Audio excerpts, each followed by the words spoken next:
요거에 대해서 할 건데,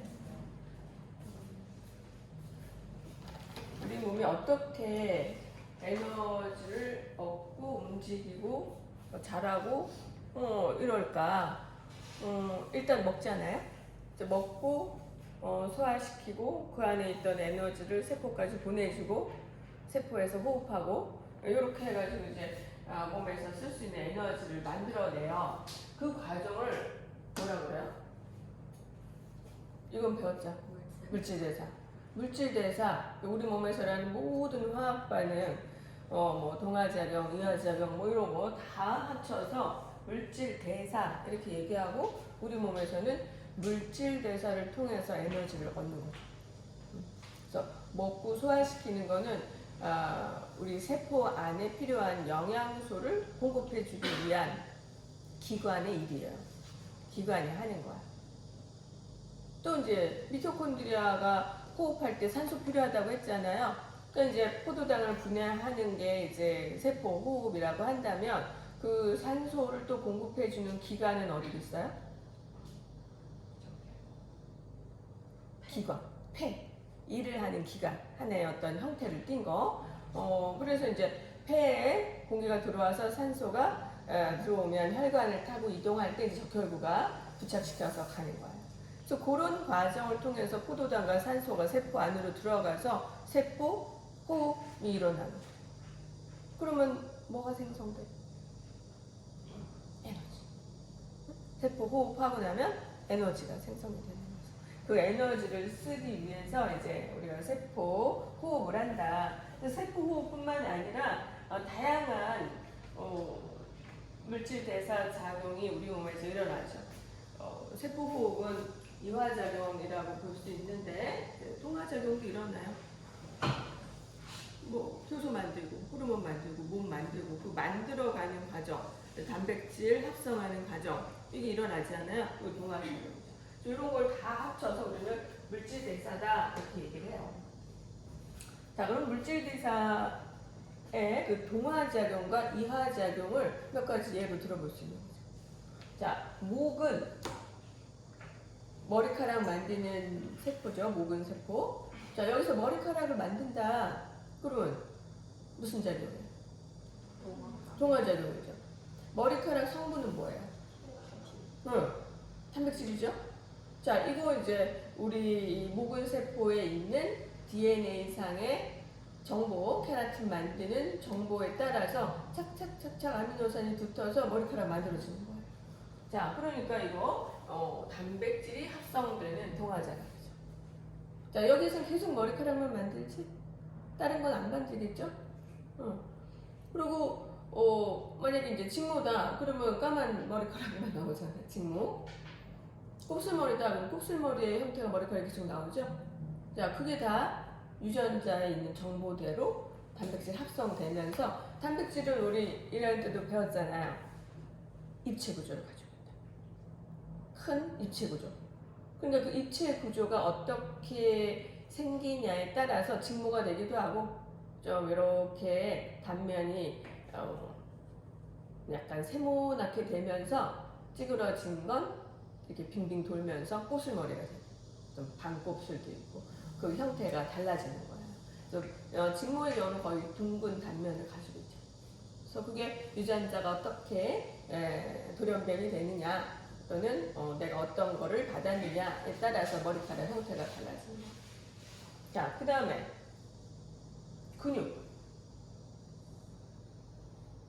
근육에서 무슨 일이 일어나겠어요? 일을 하잖아. 일할 때는 에너지가 필요하잖아요. 그러니까 포도당 굉장히 많이 써요. 포도당 분해해서 이산화탄소와 물로 노폐물 생기고 뭘 꺼낸 거야? 에너지. 에너지를 우리가 이제 근수축할 때 근수축 작용에 에너지가 필요해요. 그리고 이 근육 세포는 미토콘드리아 수가 굉장히 많아. 그럴 수밖에 없겠죠. 일을 많이 해야 되니까. 그래서 일을 많이 해야 되니까 필요한 곳에 계속해서 혈액 순환이 되면서 산소, 산소, 포도당 이런 거 공급을 해주고, 그 안에 있는 세포, 근육세포 안에 있는 미토콘드리아가 열심히 분해를 하겠죠. 그럼 그 에너지를 이제 우리가 움직일 수 있는 거예요. 이거 무슨 작용이야? 이화작용이죠. 이화작용. 그래서 에너지를 쓴다. 우리가 운동할 때 너무 이렇게 갑자기 탁 운동을 멈추면 안 좋다는 얘기 들어봤죠? 뭐가 쌓인대? 왜 근육통이 생기는 거야? 우리 운동 별로 안 하다가 100m 달리기 오늘 시험을 봤다. 100m 달리기 했어. 그 다음날 막 다리가 엄청 땡기잖아요. 그 다음에 윗몸 일으키기를 했어. 평소에 거의 안 하다가 뭐 20번 했다. 그 다음날 어떻게 돼? 배가 땡기죠. 해봤어요? 배 땡겨요. 배가 막 땡겨. 그러면 이 근육통이 생긴 거잖아요. 근육통 왜 생기냐? 우리가 부딪히거나 막 이런 게 아닌데도 근육통이 생기잖아. 그 통증을 유발하는 게 뭔지 알아요? 피곤하게 하는 거. 그거 뭐지? 젖산. 젖산이 쌓이는 거예요. 그러니까 우리 몸의 근육 속에는 미리 글리코젠 형태로 고분자 탄수화물이 저장이 돼 있어요. 안 먹어도 달려야 될 때가 있잖아요. 포도당 공급이 지금 멈춰 있는데 갑자기 뛰어야 될 때가 있죠? 언제? 아침에 밥도 안 먹었어. 학교에 지금 막 뛰잖아요. 그죠? 헐벌떡 뛰어서 이제 막 교만 통과하려고 막 빨리 뛰죠. 또는 이제 원시 시대에는 막 맹수가 쫓아온다. 그럼 뭐 먹는 게 뭐 굶어서 며칠 굶었더라도 일단 살아야 되니까 막 뛰어야 되잖아요. 그럴 때 갑작스럽게 필요한 에너지원을 미리 근육에 축적을 하고 있어요. 그래서 그게 글리코젠이야. 우리가 닭다리를 먹잖아요. 많은 양의 글리코젠을 먹을 수 있어요. 글리코젠은 단백질이야, 탄수화물이야, 지방이야? 글리코젠, 고분자, 탄수화물이에요. 고분자 탄수화물. 근육 운동을 열심히 해야 되기 때문에 미리 저장해 놓는 거야. 그러니까 우리가 닭다리 먹으면 고분자 탄수화물을 먹는 거예요. 단백질도 있어. 그런데 제일 탄수화물이 많은 고기에 속하죠. 그래서 밥만 먹으면 뭐 채식주의 같이 조금 이렇게 고기 잘 안 먹는 사람들 같은 경우도 샐러드 위에 닭 가슴살 좀 찢어서 올려갖고 먹고 하잖아요. 또는 치즈를 좀 얹어서 먹는다든가. 그래서 약간의 단백질을 보충해야 될 때 닭가슴살 굉장히 많이 먹죠. 그래서 단백질도 있으면서 또 고분자 탄수화물이 많기 때문에 웬만한 사람들한테 별로 이렇게 소화에 부담도 없고 충분한 에너지양을 얻을 수 있고 굉장한 음식이죠. 이게 우리 몸에도 마찬가지야. 그래서 상당히 많은 양의 글리코젠이 근육 속에 저장되어 있다. 그래서 글리코젠은 포도당이 여러 개가 결합된 큰 분자의 탄수화물이에요. 그러니까 그거를 닭다리를 먹으면 굉장히 오랫동안 탄수화물을 조금씩 공급을 받을 수 있잖아요. 이 마라톤 선수 같은 경우에도 안 먹고 몇 시간 뛰어야 되잖아. 그러니까 그 전에 며칠 전서부터 요 탄수화물을 많이 먹어요. 그래서 근육 속에다가 글리코젠을 많이 축적할 수 있는 식단을 짜는 거야. 그리고 안 먹고서는 몇 시간을 뛰잖아요. 근육 운동을 해야 되잖아요. 근데 마라톤 선수를 보면 거의 말랐죠? 체력이 없을 것 같은데 근육에 굉장히 많은 에너지원을 저장하고 있는 거죠. 지방은 별로 없는 거지, 그런 사람들 보면. 그래서 우리 몸의 지방세포에는 이제 지방이 이렇게 저장되는 곳이 있잖아요. 그런 거는 탄수화물 쓰고 나서 이게 좀 부족할 때 또 지방을 그때서 분해를 해서 쓰는 거예요. 그러니까 최종적으로 쓰는 부분들이라고 볼 수 있죠. 그 다음 이제 간이 우리 그 내장 기관 중에서 제일 커요. 그리고 이렇게 몇 개의 조각으로 붙어 있어. 엽이라고 하는데 간이 이렇게 대엽, 소엽 해가지고 몇 개의 덩어리가 붙어 있고, 이게 간은요 어떤 다른 기관하고 비교했을 때 형태가 복잡하지 않죠. 그냥 큰 세포 덩어리예요. 우리 가끔 뭐 이렇게 정육점에서 고기 덩어리 파는 거 구경했을라나 모르겠는데 아주 뭐 우리 그림을 봐도 심장, 허파, 위, 소장 뭐 이런 거 콩팥 어떤 형태들이 아주 복잡하게 있잖아요. 간은 아니야. 혈관이 연결되어 있는 커다란 세포 덩어리예요. 점막으로 이렇게 쌓여 있긴 하지만 그래서 이 큰 세포 덩어리는 그 하나하나가 하는 일이 다 똑같아. 그 세포에서 일어나는 다양한 화학 반응, 그러니까 물질 대사가 각각의 세포에서 다 일어나는 거야. 하는 일 다 똑같아. 자, 그러니까 일부분이 잘려 없어져도 얘가 하면 되겠죠? 하는 일이 다 똑같으니까. 그래서 간 이식 수술하는 거예요. 혈관 붙어있는 간 한쪽 옆 잘라서 붙여주면 얘도 살고 그도 살고 거기서 또 세포가 분열해서 간이 커지는 거예요. 자, 간에서 하는 일은 뭐예요? 해독작용도 한다고 그런 얘기 많이 들었죠? 우리 그 카탈레이스 배울 때 많이 했죠? 간에 카탈레이스 굉장히 많아요. 독성을 분해하는 화학 반응을 여기서 많이 해요. 알코올 분해도 여기서 해요. 카탈레이스는 H2O2 분해하는 효소고 또 알코올 분해 효소도 있어요. 그래서 간이 건강한 사람들이 술 잘 먹잖아요. 여기서 분해를 하는 거예요. 어떤 사람의 경우는 이 알코올 분해 효소가 없는 사람도 있어요. 독성 해독에 굉장히 어려움이 있겠죠? 알코올 분해를 못 하잖아. 카탈레이스가 없는 사람은 어떻게 될까요? 굉장히 위험한 거죠. 그죠? 우리 몸의 독성 중에 진짜 H2O2는 산화 반응에서 계속 생기는 거기 때문에 없으면 거의 죽음이죠. 죽겠죠. 알코올 분해 요소가 없는 사람. 술만 안 마시면 돼. 술만 안 마시면 돼.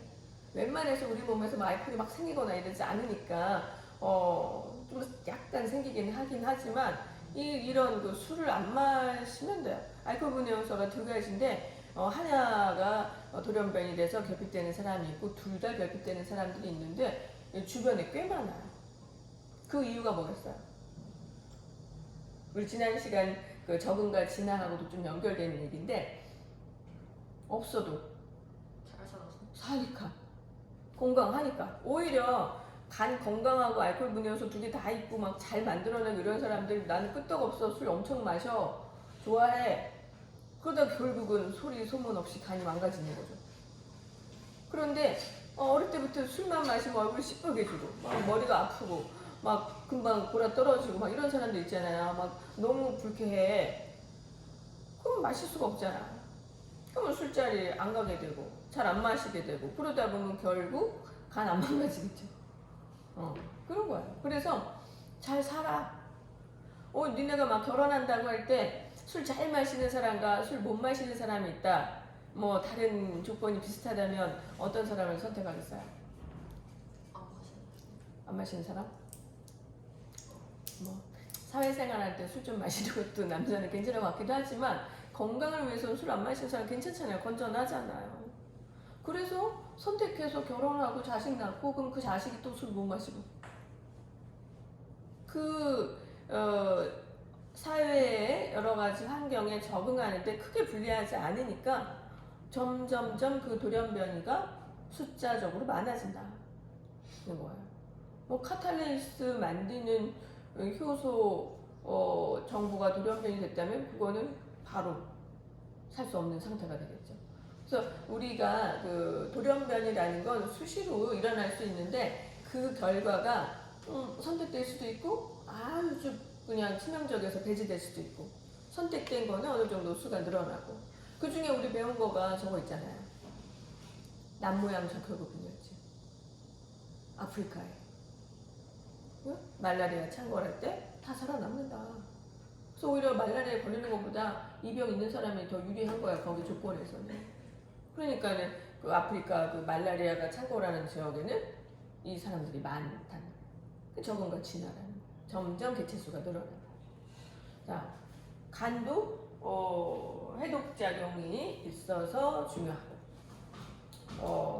간이 건강한 사람들은 아무래도 이런저런 음식을 먹을 때 유리해요. 건강하면 좋죠. 간이 크고 건강하면 좋죠. 선생님은 간이 작고 좀 기능이 약해. 간 기능이 조금 약한 체질이에요. 그러니까 이게 음식물 먹을 때 약간 알러지 반응이나 그 독소에 민감하겠죠? 그래서 나는 굉장히 이 화학 물질을 싫어요. 냄새도 싫어요. 그래서 이제 음식에 들어있는 첨가물도 싫어요. 그런 게 전부 다 해독을 해야 되기 때문에 간에서 열심히 일을 해줘야 된단 말이에요. 근데 그런 게 조금 부족할 때는 가능한 안 먹는 게 좋겠죠? 선생님은 그냥 본능적으로 싫어요. 먹었을 때 딱 그 화학 인공향 같은 거 막 이런 게 딱 먹어지면 벌써 싫어. 그런 사람들은 이제 간에서 자기 몸을 보호하기 위해서 이제 싫은 느낌이 자꾸 나오는 거죠. 자, 물질대사에서 중요한 간의 기능은 누구예요? 포도당이 결합해서 글리코젠으로 합성돼, 이 고분자라고 그랬죠? 고분자 탄수화물로 합성돼가지고 간에 저장이 돼. 간이 크면 저장할 수 있는 용량이 많은 거잖아요. 글리코젠을 많이 저장할 수 있으면 좀 굶어도 저장을 많이 했으니까 굶고도 쓸 게 있는 거죠? 네, 간이 크고 기능이 왕성하면 이거 우리가 먹은 거 밥을 많이 먹었어? 그럼 그 포도당이 일단 간으로 다 가거든요. 간에 저장을 하는 거야. 글리코젠 형태로. 간이 크니까 다 저장을 해놓을 수 있는 거죠. 간이 작은 사람들은 한꺼번에 많이 먹으면 좋겠니? 나쁘겠니? 나쁘겠죠. 그런 게 차이가 나는 거예요. 그래서 간이 큰 사람들은 한꺼번에 많이 먹고 몇 시간 굶어. 그게 더 좋아. 우리 간헐적 단식이라고 하잖아요. 좋아. 왜? 여기 가득 찼는데 또 먹어서 여기 채울 데 없는 것보다는 여기 있는 거 일단 쓰는 게 낫잖아요. 그래서 빼내서 쓸 정도 시간 텀을 두고 운동하고 몇 시간 뒤에 먹는 게 오히려 좋다. 간이 작은 사람들. 작은 사람들. 저장할 창고가 조그맣다는 얘기잖아. 그러니까 많이 먹으면 남는, 여기 저장할 수 없는 남는 포도당은 혈액을 그냥 돌다가 오줌으로 나가거든. 아깝잖아. 그 오줌으로 나가는 게 당뇨병이거든요. 그 오줌으로 나가지 않게 하려면 이게 근육 속에 저장이 돼야 돼. 근육도 뭐 이게 글리코젠 저장 능력이 있다 그랬잖아요. 그래서 근육이 많으면 거기다 저장하면 돼요. 그러니까 간이 작은 사람들은 근육이 발달하면 좋겠죠? 희한하게 근육이 좀 발달. 그게 이게 이 생명체의 어떤 신비라고 볼 수 있겠죠. 간이 큰 사람들은 근육이 좀 덜 발달해요. 이미 간이 많이 있으니까. 그리고 이제 몸에 좀 약간 두부살? 이런 느낌이 좀 있죠. 운동을 막 해도 근육이 잘 안 생겨. 그러니까 몸 자체가 그렇다는 거예요. 그래서 간이 좀 작은 이런 사람들은 살기 위해서 이 조화가 근육이 잘 발달되도록 되어 있다. 그래서 운동을 조금만 하면 근육이 굉장히 잘 발달되죠. 그래서 그 안에 저장을 해놓는 거죠. 자, 그것도 안 되면 오줌으로 나가는 거죠. 그래서 뭐 간이 크든 간이 작든 전부 당뇨병 걸릴 수 있어요. 그런데 취약한 사람들은 간이 작은 사람들이 운동 안 할 때 더 취약할 수 있다. 많이 나오죠? 그게 마른 당뇨. 마른 당뇨. 운동을 해야 돼. 많이 먹고 싶으면 일단 운동해야 돼. 간이 큰 사람들도 이렇게 간에 가득 찼는데 또 먹어. 그럼 이것도 당뇨에 많이 되는 거죠.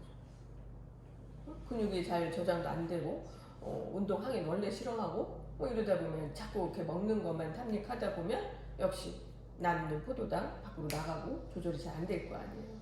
그래서 이 나의 어떤 그 장기적인 기능, 장기의 기능, 기관의 기능이 어떤지를 알면 먹는 양과 그 텀 조절이 필요한 거예요. 그래서 아무나 간헐적 단식하면 안 된다. 이해가 되죠? 네. 운동 방법도 법도 다 다르고 먹는 법도 다르고 먹어야 되는 종류도 다르고 다 달라요. 선생님은 간헐적 단식하면 되겠어요, 안 되겠어요? 절대 안 돼. 선생님은 쉬는 시간마다 먹어. 응? 자주자주 먹어요. 많이 먹으면 소화시키기도 어렵고 뭐 위나 이런 데 거부감 좀 이제 어려움이 있으니까 조금 먹고 소화시키고 조금 먹고 소화시키고 그러면서 그걸로 에너지로 계속 쓰면 돼. 그게 좋아요. 그런 체질이에요. 반대로 이제 우리 남편의 예를 들면 태음인인데 간이 굉장히 건강한 체질이거든요. 약간 두부살이고 피부를 만져보면 약간 찹찹하면서 이게 뭔가 촉촉하면서 말랑말랑한 그런 거예요. 운동은 매일 가. 근데 근육 안 생겨. 참 신기하죠. 근데 그런 그 태음인의 경우에는 간헐적 단식이 굉장히 좋아요. 왜? 여기가 크니까 한 아점으로 잔뜩 먹고 여기다 저장해. 그리고 운동하고 안 먹고 계속해서 뭐 저녁에 6시 전에 좀 먹고 하루에 2끼만 먹으면 돼요. 우리 남편은 그렇게 먹어. 그래서 지금 아침에 일어나자마자 포도주스 하나 먹죠. 일단 포도당 이렇게 공급을 해줘야 이제 움직일 수 있으니까 아침에 일어나면 포도주스부터 먹고 이제 뭐 나올 준비하고 이러면서 오늘같이 이제 여유 있는 날은 아침 좀 먹고 와서 수업 이렇게 하고 수업 끝나고 또 먹고 이렇게 자주자주 먹는 거예요. 간에 대해서 잘 이렇게 공부를 하면 이 먹고 쓰고 그 에너지 대사의 과정에서 우리가 어떻게 해야 되는가가 상당히 자세하게 알 수 있어요. 또 부족할 때는 그 저장했던 글리코젠 분해해서 포도당으로 만들어가지고 혈액으로 나오면 또 온몸에다가 전해주는 거죠. 그래서 결국 이제 혈관을 타고 포도당이 왔다 갔다 하는 거예요. 그러니까 밥을 먹으면 소장에서 흡수된 것이 제일 먼저 어디로 가? 포도당이 간으로 가. 그래서 간에 일정량 저장하고 딱 0.1%로 포도당 농도를 맞추면서 혈액 속에 유지가 되는 거예요. 그럼 그게 혈당량이죠. 그거보다 많으면 여기다 저장할 거예요. 적으면 어떻게 된다? 여기에서 다시 분해해가지고 글리코젠 분해해서 꺼내줍니다. 뭐 그 일을 하는 게 인슐린하고 글루카곤이라는 호르몬이 있죠. 들어봤니?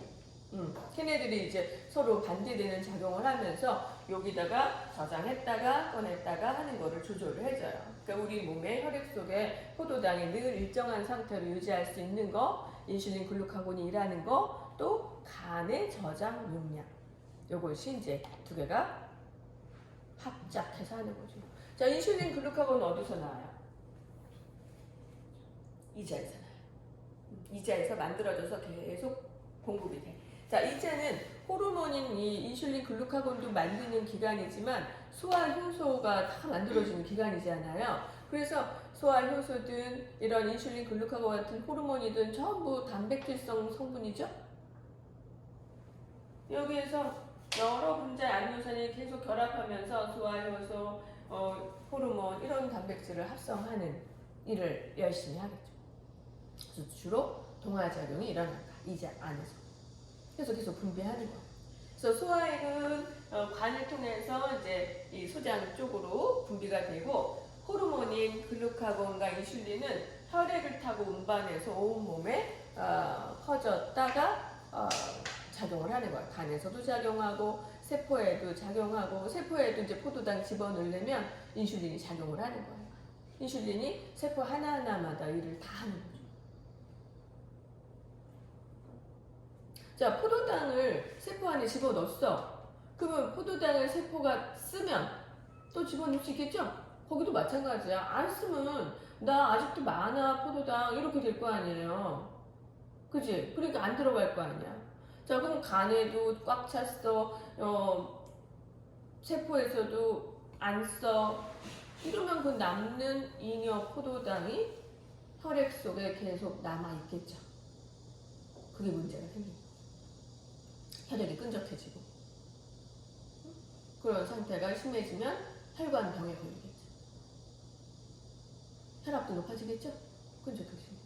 그래서 대부분 이 당뇨병과 고혈압은 함께 와요.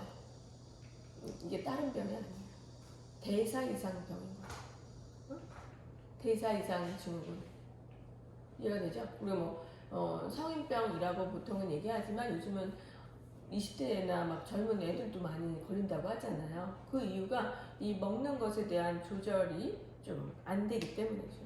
그러니까 현대 사회는 먹을 게 너무 많아. 니네 아침 뭐 먹었니? 굶었어. 너는? 뭐 먹었어? 잊어버렸어? 넌 아침 뭐 먹었어? 아빠가 먹던 도시락 조금 뺏어 먹었어. 도시락? 니네는 뭐 먹고 왔어? 샌드위치 먹었어요? 기운이 펄펄해? 둘이 계속 까불고 있어. 자, 아침을 안 먹어도 너는 힘 빠지지 않지? 아니요, 지금 죽을 것 같아요. 죽을 것 같아? 너무 배고파? 네. 아, 저런. 뭘 먹고 와야 돼? 3시간마다 먹어야 돼요. 넌 3시간마다 먹어야 돼? 그러면 아침 일찍 나왔어요? 아니요, 그냥 저- 운동하니까 어. 안 먹어야겠다 하면서. 운동하고 오느라고. 근데 이게 자기가 배고플 때는 먹어야 돼. 우리가 당 떨어진다 뭐 이렇게 농담처럼 얘기하잖아요. 아유 당 떨어져. 진짜 당 떨어지는 거야. 그때 먹어야 돼. 자, 배고프다 당 떨어지는 거야. 그러니까 우리 몸에서 요구하는 때는 그게 필요한 거거든요. 그때 먹어줘야 되는 거야. 근데 그걸 안 먹어줬을 때 우리 몸에서는 대사에 부담이 생기겠죠? 네. 적절한 대사가 원활하게 일어나기 위해서는 몸에서 필요한 조건에 맞춰줘야 된다고 했잖아요. 그래서 항상성 유지에도 몸이 알아서 한다고 하지만 인슐린과 글루카곤이 알아서 간에 저장했던 거 꺼내고 남으면 집어넣고 막 이런 거 하겠죠. 그런 걸 하지만 그거에만 맡겨서는 안 되는 게 며칠 굶어봐. 꺼낼 게 어딨어. 호르몬이 만들어져 봐야 균형을 잡을 수가 없잖아요. 그러니까 그걸 하기 위해서 우리는 사실 그 전에 적당한 상태의 우리 몸의 요구 조건에 맞춰서 물질 공급이 있어야 돼. 그러겠죠? 네. 항상성 유지의 기본은 우리가 먹고 움직이는 거 이런 거에 있어서 먼저 알아서 몸을 케어하는 거 해야 된다는 거죠. 알아서 다 할 수는 없어요. 재료가 없는데 뭐가 되겠어? 뭐 호르몬이나 이런 거 만들 때도 그거 필요한 재료가 뭐예요? 호르몬 효소. 아미노산이잖아요. 아미노산이 결합해야 이런 걸 만들잖아요. 단백질을 만드니까 아미노산을 적절한 양 먹어줘야 내 몸에 필요한 효소든 항체든 호르몬 만들겠죠? 그래야 균형 유지가 되는 거잖아요. 그래서 우리가 새끼 먹는 게 얼마나 중요한가, 또는 두 끼 먹는 사람은 두 끼 먹는 게 얼마나 중요한가, 그 양적인 것만이 아니라 비율도 중요한 거예요. 그래서 영양학이라는 게 있잖아요. 네, 영양학 중요하죠. 뭐 먹어야 돼? 탄수화물, 단백질, 지방, 무기염류, 비타민 이렇게 해가지고 다 골고루 갖춘 식사를 중간중간에 할 때도 마찬가지로 그걸 균형을 맞춰서 먹어야 되겠죠? 그러니까 탄수화물은 내가 움직이는데 근육이고 뭐 이런 거 또 뇌세포고 굉장한 그 에너지가 필요하잖아요. 여기에 에너지 공급하는 데 있어서 굉장히 많은 양이 필요하니까 70%, 60-70%를 탄수화물로 먹잖아요. 이걸 너무 줄이면 기능이 다 떨어져 버리는 거예요. 우리 몸의 모든 에너지 필요로 하는 대사 작용에 전부 포도당이 기본적으로 필요했던 거기 때문에 이 포도당 없이 무슨 일을 하겠어요? 운동을 어떻게 하겠어요? 먹어줘야 된다는 거야. 뭐 다이어트 하기 위해서 운동을 내가 열심히 한다. 단백질만 먹어야지. 안 된다는 거야. 안 된다. 그죠? 안 돼요. 근데 이제 보통 우리가 닭가슴살이나 계란 같은 거 많이 먹죠. 다이어트 하는 사람들. 닭가슴살에 아까 얘기했듯이 뭐가 있다 그랬어? 탄수화물이 많아요. 고분자 탄수화물이 많이 있어요. 그래서 이제 단백질도 먹고 탄수화물도 먹을 수 있으니까 거기다 샐러드 같은 거 해가지고 다양한 미네랄까지 합쳐서 먹으면 좋겠죠. 그리고 싹 위에다가 올리브유 뭐 이런 거 뿌려 먹어. 완벽한 식사가 되는 거잖아요. 그래서 적은 양 먹을 때도 그렇게 우리가 얘기하는 5가지가 다 들어간 음식을 먹을 때 우리 몸에서 대사가 잘 일어난다는 거죠. 물질 대사가 잘 일어나야 여러 가지 질병적인 상태가 되지 않겠지. 그죠? 그러니까 아침을 먹더라도 그거가 다 있는 상태로 챙겨서 먹어라 이거예요. 급하다고 맨날 아무거나 주워 먹지 말고. 왜 자꾸 얘기해? 넌 뭘 잘 먹었어? 너 뭐 먹었는데? 그냥 밥에 반찬 먹고. 밥에 반찬이 제일 좋아. 그렇죠. 네, 밥 한 그릇. 우리 밥 많이 먹는 거에 대해서 죄책감을 받을 필요가 없어요. 왜? 70%는 탄수화물 먹어야 되니까. 그죠? 그리고 움직임이 많은 사람일수록 많이 먹어야 되고 아침일수록 많이 먹어야 되겠죠? 아침에 활동량이 제일 많잖아요. 집에 들어가서 저녁에 밥을 많이 먹으면 잠밖에 더 자? 별로 필요 없을 때 밥을 탄수화물을 많이 먹을 필요가 없잖아요. 그러니까 저녁은 탄수화물량을 좀 줄이더라도 아침, 점심 우리가 계속 활동해야 될 때는 탄수화물 좀 많이 먹어도 좋죠. 충분히 그게 다 소모가 되니까. 그러면서 탄수화물, 지방, 무기염류 뭐 이런 것들이 적절하게 다 있을 수 있도록 먹는 게 필요하다. 그게 우리 몸에 물질 대사가 잘 일어날 수 있도록 해주는 거예요. 자, 그래서 이 간 중요하다. 그래서 하는 일 엄청 많다. 뭐 한 300가지의 효소가 있고요. 그러면 물질 대사가 뭐 몇 가지가 일어난다는 거예요. 어마어마한 물질 대사 여기서 일어나는 거죠. 그래서 간 기능, 해독 작용, 뭐 이런 저장 기능 여러 가지가 있는데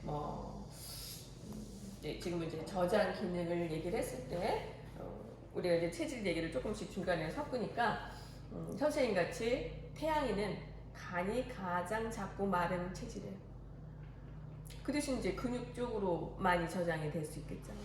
선생님이 그래서 일하는 걸 좋아해요.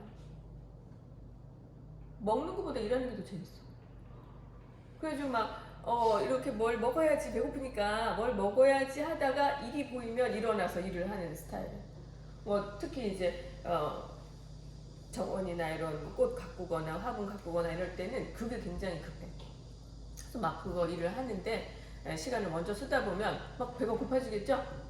식사는 아직 준비를 안 해놨잖아요. 그럼 막 아무거나 먹잖아. 그러면 안 되겠지. 그래서 이런 경우에는 특히 더 새끼를 아주 정해진 시간에 먹는 습관을 들여야 돼요. 그게 내가 움직일 수 있는 에너지원인데 움직이는 것만 좋아해야 하고 먹는 걸 등한시하다면 나중에 움직이지도 못하겠죠. 그래서 뭐 아침 일어나자마자 먹고 12시 전에 꼭 점심 먹고 그 다음에 7시 전에 먹고 아니면 그 전에 배고프다 그러면 뭐 10시쯤 간식 먹고 또 4시쯤 간식 먹고 이런 식으로 해서 자기 필요한 움직임에 맞춰서 열량 공급을 하는 거 이거를 규칙적으로 지키는 게 중요해요. 그러니까 그렇지 않으면 저혈당에 빠져. 저장한 게 없으니까 막 꺼내 쓰고 나면 저혈당이 될 거 아니에요. 선생님은 사실 저혈당 체질이에요. 태양이는 간이 작고 마르면서 움직이는 걸 좋아하는, 근육을 쓰는 걸 좋아하는, 왜 근육 발달이 잘 되고 하니까 자기가 강한 걸 막 쓰게 돼 있거든요, 사람들이. 그러니까 강한 쪽으로 쓰다 보면 에너지 고갈이 빨리빨리 오잖아요. 저혈당 체질이. 자, 그거 위험한 거예요. 사실은 고혈당보다 저혈당이 더 위험하다고 그러잖아요. 당뇨 환자들도 저혈당 쇼크에 빠지는 게 더 위험해요. 빨리 가서 링거 맞지 않으면 목숨도 위태로울 수 있거든요. 우리 몸의 포도당은 기본적인 대사에 아주 필요한 필수적인 요소다. 사람만 그런 거 아니라고 그랬잖아요. 세균도, 식물도, 모든 동물이 포도당이 에너지 대사의 기본이에요. 식물도 포도당 주면 잘 자라. 세균도 포도당 줘야 증식이 잘 돼요. 기본이야. 세포가 쓰는 아주 기본적인 에너지원이 포도당이니까. 그러니까 그거를 잘 공급을 해주는 게 얼마나 중요한지 잊지 말아야 된다는 거죠.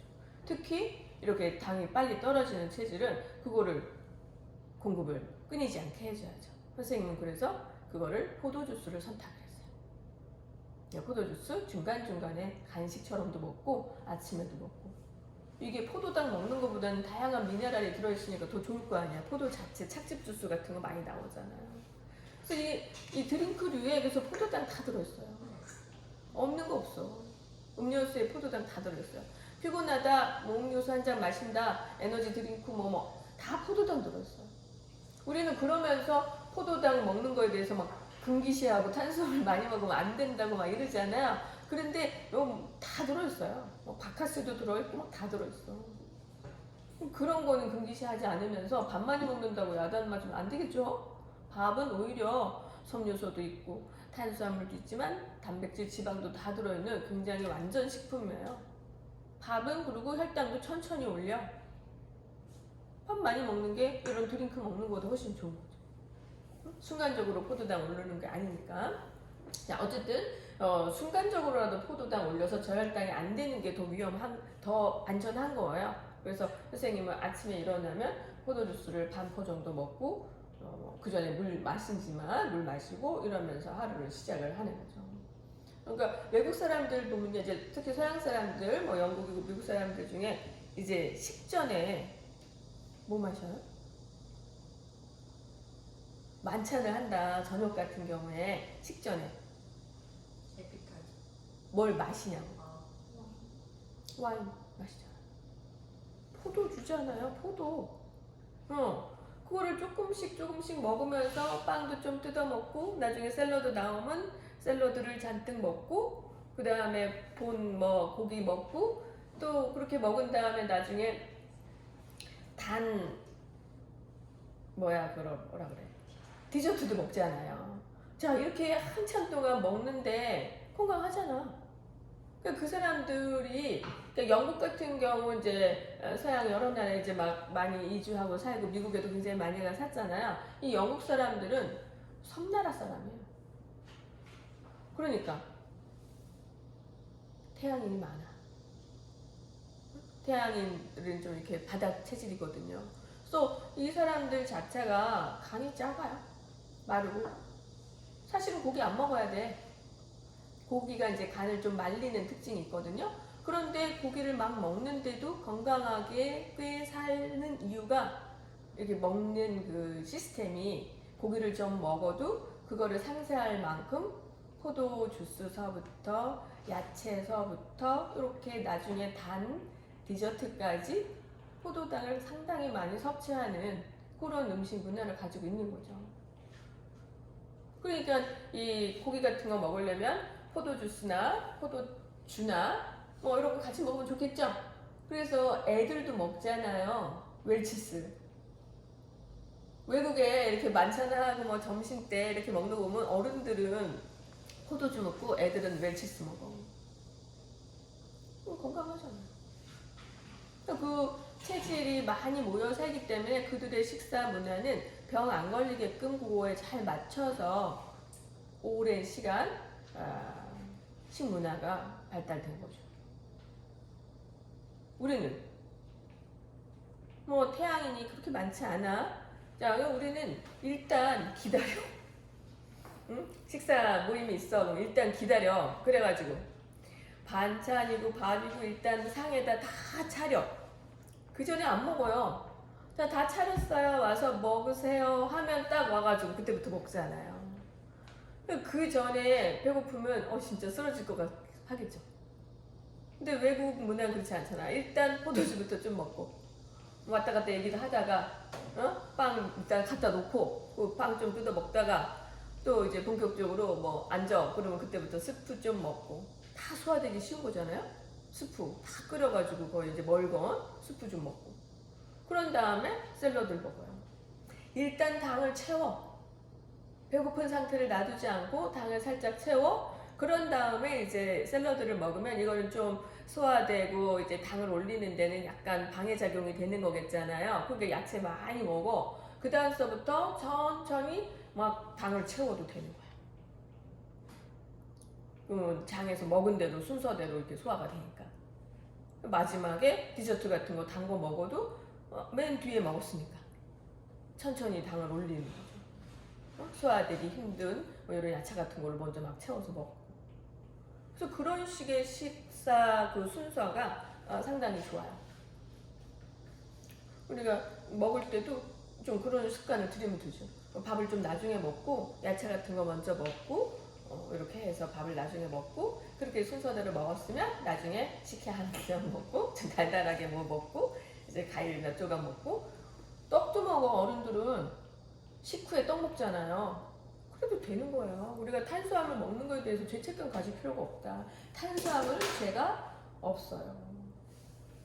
이해가 되죠? 그 먹는 순서, 또 그걸 막 그 적당하게 내가 몸에 저장할 수 있는가, 이걸 얼만큼 비워서 썼는가 이런 거를 생각을 하면 되지. 탄수화물은 적절량 꼭 먹어줘야 된다. 그거 안 먹어야 돼. 자, 이 간에서 이제 이런 동화작용, 이하작용 하는 것을 우리가 이런 이런 책이 좀 나왔었죠? 기억나죠? 그래서 뭐 동화작용은 작은 그 분자들을 합쳐가지고 큰 분자를 만드는 거잖아요. 그때 에너지가 들어가요. 이거를 결합시킬 때 에너지가 들어가. 그래서 동화작용은 에너지 흡수하는 흡열 반응이다. 이렇게 얘기를 하죠. 자, 그 다음에 포도당 분해할 때 에너지 나오잖아요. 그러니까 이거는 이화작용이죠. 그리고 에너지 방출했기 때문에 발열 반응이다. 이렇게 얘기할 수 있겠죠. 그러고 나서 이제 우리는 에너지를 쓰는 거고 이산화탄소와 물 같은 노폐물이 생기죠. 물은 뭐 재사용도 가능하지만 이산화탄소 어디 하나 쓸 데가 없죠, 우리 몸에서. 그러니까 이거는 내보내야지. 배출하는 거죠. 어디로 내보내요? 이산화탄소 어디로다가? 폐를 통해서 코 구멍으로 나가죠? 그래서 그거 일을 하는 기관이 폐인 거예요. 배출시키는 기관이.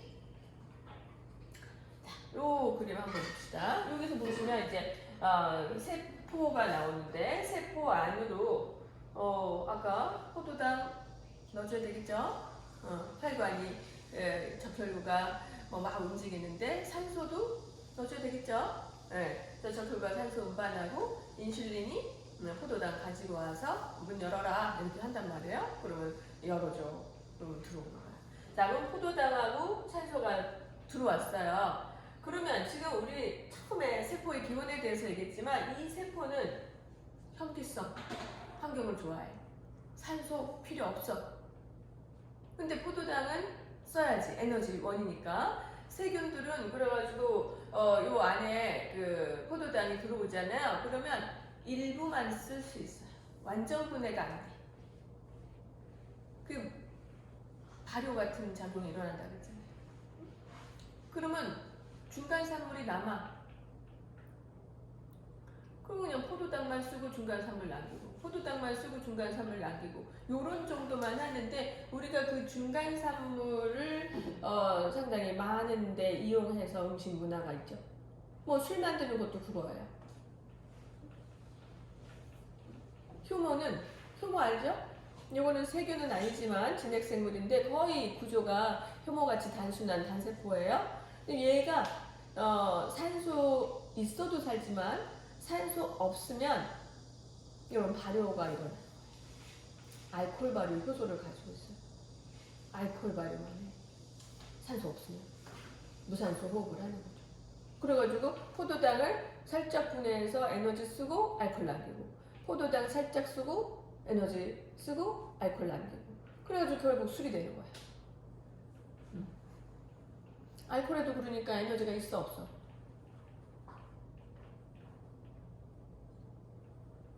있어요. 있겠죠. 그러니까 포도당을 살짝 분해해서 쓰고 완전 분해하지 않고 에너지 쓰고 중간 산물 남긴 거니까 알코올에도 에너지가 아직 많아요. 그 술만 먹어도 살이 쪄 안 쪄? 찌죠. 살이 찌죠. 그래서 이 알코올을 먹는 또 다른 균도 있고 왜? 거기 아직 에너지 있으니까 그게 초산균인데 그러면 이제 식초가 돼요. 자, 그러면 이 세포는 우리가 갖고 있는 이 세포는 결국 포도당을 완벽히 분해할 수 없다. 그러니까 이 세포질에서 일어나는 세포 호흡의 아주 일부분은 발효와 같은 과정만 일어난다는 거예요. 적은 양의 에너지만 만들어. 그러고 나면 중간 산물이 남겠죠? 그거 어디로 갈까? 여기 안에서 찾아봐. 그 중간산물이 아직 에너지가 남아있는 중간산물이 어디로 갈까? 미토콘드리아로 가요. 미토콘드리아 안에 들어가서 얘는 산소 좋아한다 그랬잖아. 들어온 산소를 이용해서 완전 분해시키는 거예요. 그래가지고 낱낱이 다 분해해서 아까 뭐가 됐어? 이산화탄소, 물이 됐어. 여기에서는 이제 포도당이 들어간다 이렇게 얘기했잖아. 그런데 포도당 여기서도 이제 어려우니까 그거 자세히 얘기는 하지 않지만 화살표를 좀 이상하게 그려놨잖아요. 다른 건 다 한 가지로만 그러는데 여기는 왜 이렇게 그려놨을까? 여기에 그 숨은 비밀이 있는 거예요. 뭐야? 포도당이 직접 들어가지 않는다. 포도당은 1차 여기에서 분해했다. 얘는 포도당 좋아하지만 현기성은 세포니까 얘는 일단 포도당 써서 약간의 에너지 꺼내 쓰고 그 다음이 들어간다는 거야. 미토콘드리아. 이게 들어가서 이제 산소 흡수해가지고 세포호흡을 왕성하게 하죠. 그러면은 에너지가 엄청 나오는데 그 에너지 우리가 쓰는 에너지예요. 그리고 노폐물로 이산화탄소물 완전 분해되니까 이산화탄소와 물만 나오죠. 요거 배출하면 돼요. 그래서 세포 호흡하고 나면 이거 들어가서 세포 호흡 다 끝나고 나면 세포에서는 이산화탄소와 물과 같은 노폐물이 생긴다. 그리고 에너지가 생성됩니다. ATP 들어봤어요? ATP는 에너지 저장 분자야. 이것도 화학 구조를 가지고 있어요. 그래서 포도당 속에 들어있던 에너지를 다 꺼내가지고 ATP를 합성해. 그러면 ATP는 아주 작게 쪼개가지고 에너지를 저장한 그런 분자이기 때문에 아주 세밀한 그 물질 대사 과정에 한 개씩 쓸 수 있어요. 굉장히 효율적이죠. 포도당 안에 있는 포도당 한 분자가 갖고 있는 에너지가 꽤 많기 때문에 그거를 한꺼번에 쓰고 버리고 그러면 아깝잖아. 그러니까 요거 분해해가지고 ATP 안에 38개로 나눠서 저장해놔요. 엄청 많죠? 그러니까 그거 38가지 일을 할 수 있는 거예요. 그런데 완벽히 100% 여기에 들어가지 못하고 일부는 열로 그냥 방출이 돼. 네, 그래서 이게 이제 에너지 효율이라는 얘기 들어봤죠? 내가 쓰는 에너지 중에 일을 얼마나 하고 나머지는 날아가는가 이런 얘기인데 에너지 효율이 한 42% 정도 돼요. 반 정도 여기에 저장되고 반 정도는 날아가는 거예요. 그런데도 굉장히 높은 에너지 효율이에요. 이 자동차에 기름 넣고 달리잖아요. 그 달리는 동력을 필요로 해서 엔진에서 이제 기름이 타죠. 그래가지고 그 나온 에너지 갖고 자동차 움직이는데 에너지 효율이 26%? 이 정도밖에 안 돼요. 그럼 나머지는 다 어디로 가? 지방? 자동차 지방이 있어요? 아, 자동차에. 그 남는 에너지 쓰지도 않고 다 날라갔다는 거잖아요. 그 다 어디로 갔겠어? 배기가스? 응? 배기가스? 열이니까, 에너지는 열이니까 본넷이라고 그래. 엔진룸이 뜨거워지죠. 겨울에는 이렇게 히터로도 돌려서 에어컨 안 틀어도 따뜻하게도 쓸 수 있잖아요. 그 뜨끈뜨끈해지는 거예요. 엄청 뜨겁잖아요. 막 계란 올리면 막 있잖아. 그렇게 뜨거워지니까 다 날아가는 굉장히 비효율적인 거예요. 근데 이 세포에서 일어나는 에너지 대사의 효율은 40%가 넘어요. 꽤 높은 편이죠. 하지만 어쨌든 남는 에너지가 있잖아요. 그 에너지는 무슨 일을 하겠어요? 체온 유지죠. 자동차랑 똑같아요. 발산되면서 체온을 유지를 하는 거예요. 그러면 에너지 셋을 많이 하면 체온이 높아지겠죠. 안 하면 좀 낮아지겠죠. 그래서 움직이지 않고 가만히 있으면 체온이 떨어져요. 조금 움직이면 덥잖아. 그죠? 운동 좀 하면 엄청 더워지잖아요. 여름에 요즘 같은 땐 안 움직이는 게 상책이야. 그죠? 조금만 움직이면 막 엄청 더워지잖아요. 그게 우리가 근육 운동을 할 때마다 이런 에너지 대사가 일어나니까 남는 열이 방출되면서 체온을 상승시키는 거지. 100m 달리기 같은 거 했다. 얼마나 더 펄펄 나잖아요. 그렇게 되는 거예요. 자, 그 에너지는 다시 쓸 수가 없어요. 그냥 날아가는 에너지. 그냥 점점점 날아가는 에너지. 근데 이렇게 에너지가 날아가도 우리가 걱정할 죽지 않는 이유가 이 지구에 계속된 에너지 공급이 있거든요. 뭐야? 태양이잖아요. 태양 에너지 받아서 식물이 광합성에서 포도당 만들어 주니까 우리가 먹고 이 정도 효율적으로 쓰고 날아가는 에너지는 체온을 유지하는 적절히 또 쓰고 그래서 계속 날아가도록 해도 뭐 상관없다. 그래서 체온이 36.5도, 37도 정도를 유지하는 거 굉장히 중요한데 그래서 움직이면서 이렇게 여러 가지 물질 대사가 일어나고 하면 자연스럽게 체온 유지가 되도록 되어 있죠. 뭐 거의 다 쓴다고 봐야지, 그죠? 우리 몸을 위해서 다 쓴다고 봐야죠. 그래서 세포호흡은 이렇게 세포에서 포도당 분해해가지고 생명활동에 필요한 에너지를 얻는 과정이다. 그래서 이 세포호흡에는 그 세포 자체가 하는 세포질에서 일어나는 호흡이 있고 또 미토콘드리아에서 하는 호흡이 있고 두 가지가 있다. 이해가 돼요? 그럼 미토콘드리아가 많은 사람은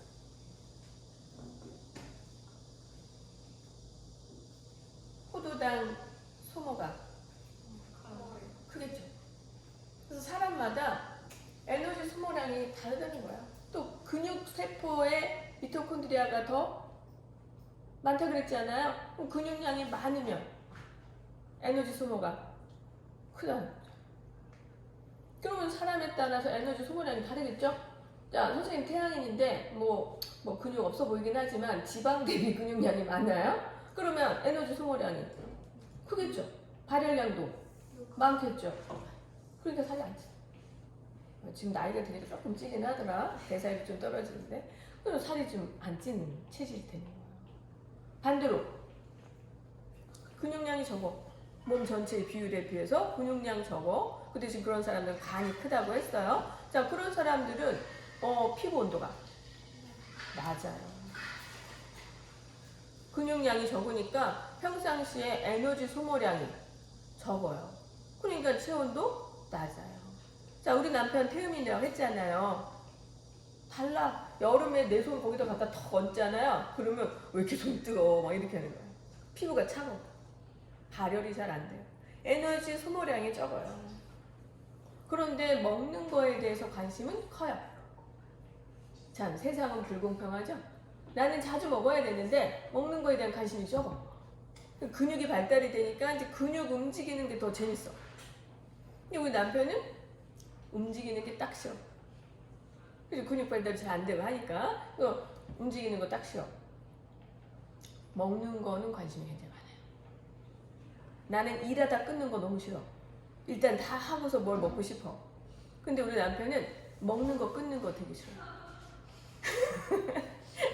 먹는 거 끊는 거 엄청 싫어해요. 그래서 저번에 어떤 일이 있었냐면 밥을 이렇게 찬밥 떠놓고 새 밥을 하잖아요. 근데 조금 이제 밥이 늦었어. 그러니까 이제 우리 남편이 배가 고프니까 그 찬밥을 먼저 먹겠대. 밥 거의 다 됐는데 좀 기다리면 되는데 이걸 먼저 먹기 시작하는 거예요. 근데 이제 좀 이따 밥이 됐을 거 아니야? 그래서 내가 밥을 이제 막 떠가지고 아예 좀 기다려. 이걸 떠줄 테니까 이거 먹지 마. 그리고 이걸 이렇게 들려고 하는 순간 우리 남편이 밥그릇을 탁 접는 거예요. 사슴. 이게 먹다 끊는 거죠. 그냥 먹겠다는 거죠. 내버려 두려는 거예요. 그래서 그때 순간적으로 이 사람은 먹다 끊는 걸 너무 싫어하는구나. 나는 일하다가 빨리 들어와서 밥 먹자 이런 소리가 제일 싫어. 하던 거를 다 맞춰야 되는데 뭐 10개의 일이라면 내가 생각하니 10개 일을 해야 되는데 아직 7개밖에 안 했는데 그 3개를 남겨놓고 들어오지 못하는 거예요. 굉장히 다르죠. 근데 그게 타고난 몸의 습성이기 때문에 잘 안 바뀐다는 거예요. 세상은 참 불공평하지만 자기가 자기를 잘 알고 조절하는 게 필요하다는 거죠. 그게 이제 체질적인 차이에 따라서 내가 어떻게 생활할 것인가 이게 중요해지는 거예요. 알면 할수록 재밌어요. 너네 인터넷으로 조사하고 있어? 체질 조사하고 있어? 아직 안 했어요? 밴드 가입은 다 한 거잖아요. 그 이제 밴드에다가 그 조사한 내용을 공유하기로 했으니까 내가 글쓰기 하나 하면 요거 체질 조사한 걸 댓글로 올리세요. 오늘 여기까지 합시다. 다음 시간 폐에 대해서 조금 공부를 더